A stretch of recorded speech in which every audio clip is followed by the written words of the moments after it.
Hello, welcome to a Metro Air instructional video.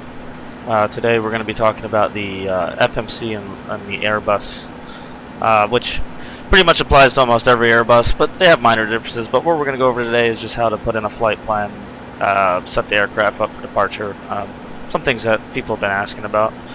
So let's head into the cockpit real quick. Now we're using the flight factor A320 from X-Plane, but generally these FMCs are all the same, so shouldn't matter. What we're actually doing today is I'm doing a flight from BWI, Baltimore Washington International, to Chicago. So I've already got everything loaded in my flight plan. So all I got to really do is set this aircraft up for the flight plan that I've made and the performance figures so we can take off. So my IRS is still aligning, as you can see. So I'm going to take you right from the beginning, if I were to start.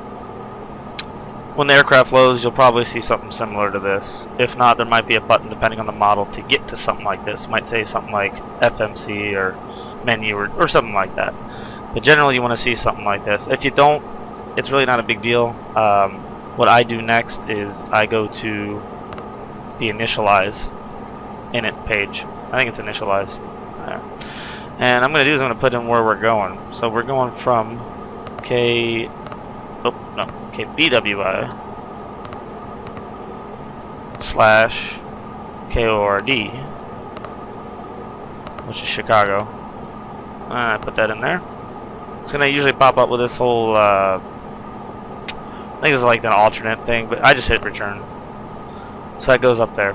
Flight number, this is optional, but Metro 4518. The airplane will fly just fine without this information.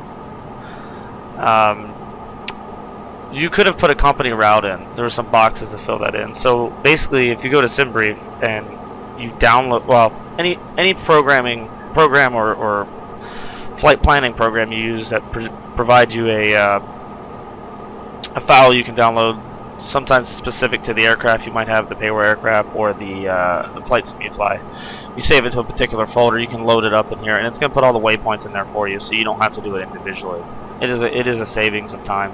I personally prefer to do it myself. I know it works. I don't have to worry.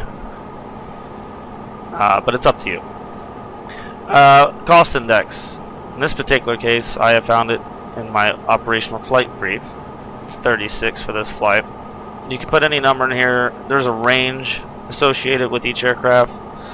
Boeing and Airbus are separate.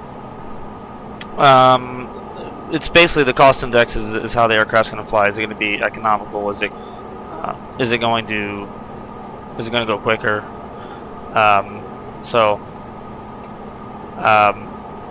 Play with it, you know. But if you want something to go by, use a flight planning program, and it'll kind of give you an idea of what you need. Cruise altitude for this flight, yeah, 36,000 feet.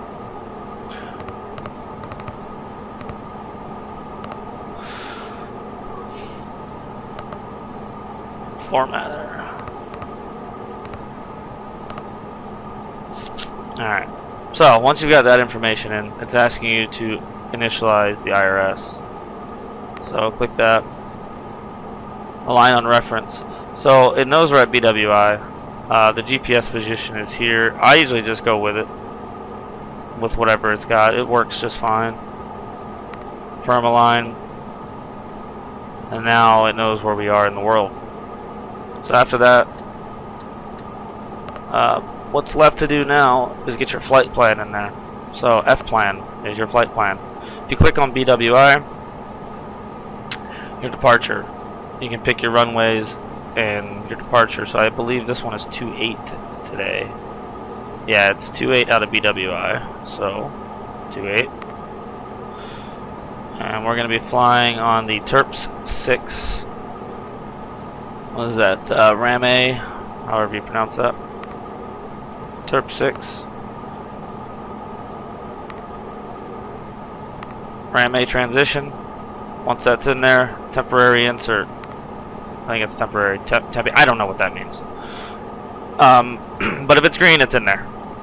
So now you can look at it. It's got your departure all the way to the last point, which is the transition where you would go into your flight plan.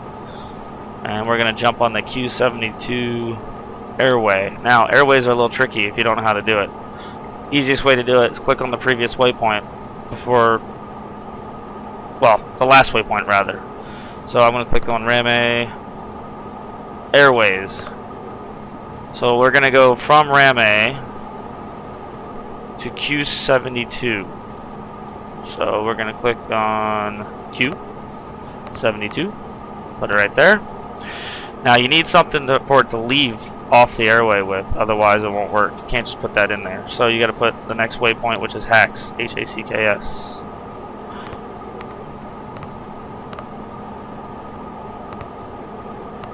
That's where we're going to. Now you can continue actually filling out. Actually, we're going to have to because the next one's an airway, but you can continue your route on this particular page. We're going to put the J149 in. And if you're not familiar with an airway, it's a lot of waypoints that you don't have to insert. Essentially, there's a whole bunch of waypoints within that airway, so you don't have to insert each waypoint manually. Then it's ROD after the J149. Insert that. Clear that GPS primary. Alright, I'm happy with that because the next waypoint is going to be actually ROD is the part of the arrival. Now that's okay that we're going to have the ROD here and then we're going to put in the arrival as well, so ROD would show up twice. It's not a big deal. If it doesn't figure it out itself, we'll just delete it. So we're going to hit temporary flight plan, whatever. Insert. Now you'll see Ram A was where our last waypoint was. Now we've got all these other ones that go all the way down, and it even tells you all these waypoints are on the Q72, and then it tells you all the waypoints on the J149, and you keep going. ROD. So easily enough now, all we gotta do is put in the arrival into Chicago. So if we click on Chicago, hit arrival. Right now it's 28 right. Now it could change, but we'll put in 28 right.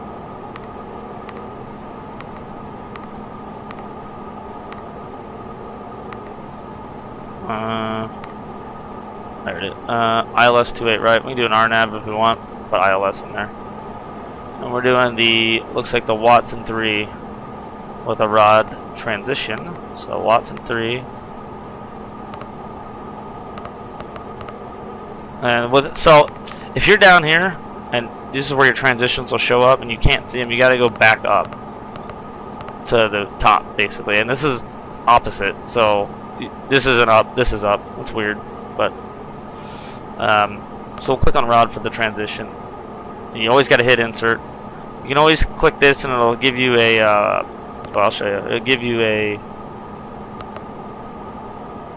preview that you can look at real quick, and then accept it. So yellow is pending. Once I hit this, it's green. It's set in stone now. And you see we have ROD here twice. So what we're going to do is we're going to clear this disconnectivity. We got ROD again twice. And then we'll just clear out one of these rods, because we don't need two of them. And then we'll hit temporary insert. And everything is in there now, all the way down to what should be the runway. Another disconnectivity, and this is a manual. This isn't a waypoint. This means that after Seneca, the airplane assumes you're going to take over. Now, this is a lot. It's accounting for air traffic control and vectors to final and stuff like that, so that the aircraft doesn't fly the entire. It'll give you the option to take over. It's up to you how you want to handle that. Oh, that's right. It won't let me clear this. We'll do.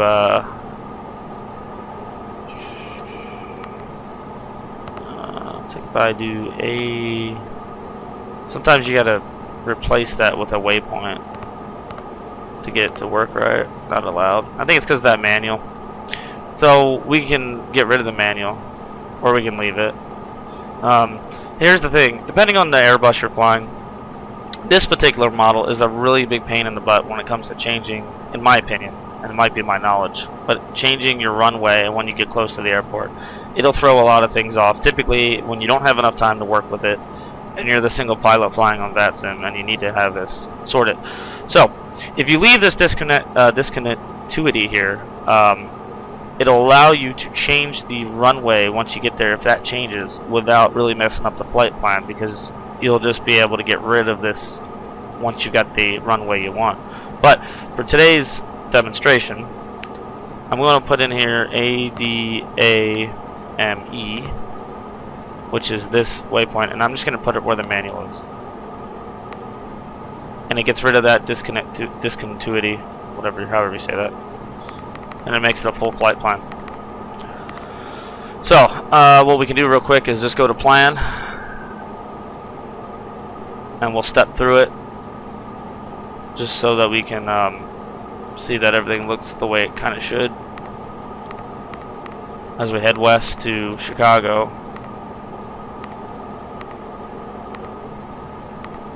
And it's going north and Sanac. Okay, so this is where normally, because of this, there would have been no waypoint between Sanac. It would have stopped right there. Now it would have shown this stuff here, but it wouldn't have had the connection between the two because it would have been manual at that time. But since we deleted that manual, it's going to take us right to the runway. So assuming that that runway doesn't change, this is going to be perfect because we're going to go straight in and everything's already done for us. But if we have to change it, all you got to do is on the fly, if you got to change it, is click on Chicago or your destination again, and then hit your arrival, and then go through and change whatever it is you need to change. You can select a different runway, even change your arrival. So that's all you really got to do to change it in the future. So very quick, we're going to just go over the performance. So with this airplane, let's see here. So we're going to do flaps 1, but I don't know. We'll just go to performance data real quick. I can cheat with this aircraft because I just hit set, and it'll automatically load in my weights and everything. But if you don't know that, if you can't do that, you need to get your information here so that you can figure out your performance numbers. So for example, I'm going to do flaps 1 for departure, and I'm going to be trimmed up 1.0.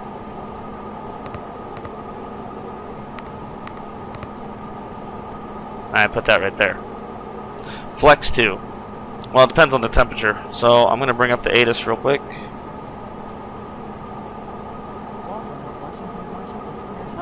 Temperature is 13.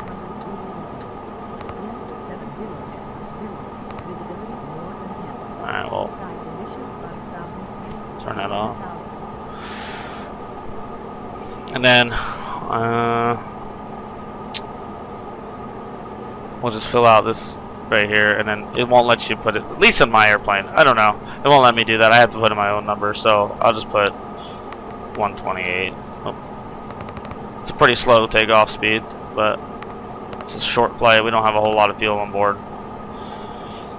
And then your takeoff data is set. Now there is other things in here that I'm not fully aware of what they do, but this is enough to get the aircraft off the ground, and it'll be managed in your climb. It knows the cost index all the way to cruise. It knows your cost index, and then your descent, same thing. Now your arrival, this is where you would put in your altimeter, your temperature, your winds, your decision height, minimum decision altitude, all that stuff. Which I'm not going to put that in right now because I don't know it, but it's just simple of just putting the information in there. If you don't know that page is there, it's good to know because it'll set the aircraft up for arrival. And if you're flying and you want to access, usually I keep my flight plan up while I'm flying, but if I need to access that information again, all I got to do is hit performance. And usually it'll load up right where you're at in the phase of flight. Right now it's got to bring up takeoff because we haven't taken off yet. But if I'm getting ready to descend, it'll automatically get me to the descent page. But you can also just scroll over there. So that's good to know.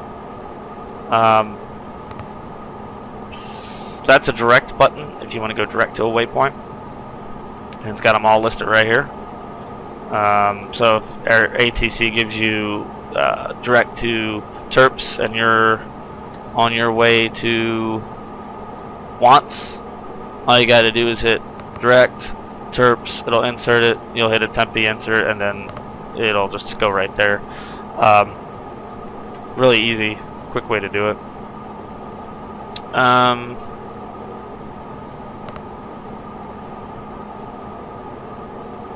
That's really all there is to the down and dirty of how to make this thing work. If I move too fast for you, just pause it, just do one step at a time. It's really easy. Most aircraft most Airbuses are all the same. They might have there may be minor changes between models, between versions of or you know, A320, A330, stuff like that. And you might have to just kind of play around with it to find kind of what you're looking for. That's the quickest way to get off the ground, unless you want to dive in deeper to some of this stuff. Also, your company route would be even quicker. You could have avoided typing in all those waypoints. But again, I prefer to do it. And then, of course, as you're flying, you'll see everything's right here. The altitude you'll be at and the speed that you'll be at. So as you go on, it'll have its restrictions for 250 below 10, and then as you continue your top of climb and you cruise, it'll keep everything the same really for speed. And then as you hit your top of descent, you'll see it starts changing as your altitude comes down, and then eventually you'll hit a speed restriction where the airplane will slow itself down. Alright, so we're hitting 10,000 right here, and then that's cutting it a little close, but basically at 10,250 knots. LIM is a speed limit. It's not a waypoint. Usually anything in parentheses means the aircraft's doing something. It's not a waypoint or anything like that. It's just telling you that it's going to do something. So that is the A320 Airbus FMC. I'll be doing one on the Boeing as well to kind of get people off the ground. I'm not a Airbus pilot. I didn't do this perfectly. I did it in a way that gets me off the ground pretty quickly, and it works. If you know any more, excellent. If you don't know how to use this thing at all, take some time here to study it. There's a lot of people that struggle with payware aircraft based upon this one device only, because there's a lot to it. But if you do what I did here and break it down and just do what you need to do to fly and slowly expand your mind to it as you learn other things, because there's a million things you can do with this thing, great. But this will get you off the ground. So thanks for joining me for this Metro Air training flight, and we'll see you on the next one.